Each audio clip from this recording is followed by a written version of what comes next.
Chief Meteorologist Tom Coones here, and I want to talk about Mirage. I thought it wasn't that big of a deal when I shared this picture about a year ago from Joshua Nowicki. You could see the entire Chicago skyline all the way down to almost the shore of Chicago from the shores of Lake Michigan. Something I said was impossible, at least under normal conditions. This had to be a mirage or some sort of focusing by the atmosphere because there was a big inversion that night.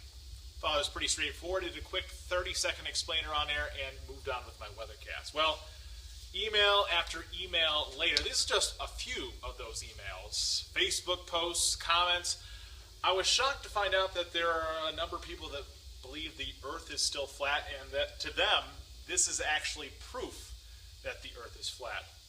One person just questioned me and asking me for a retraction of the articles and lies. Just questioned me and asking me proof that the Earth is flat. One person just questioned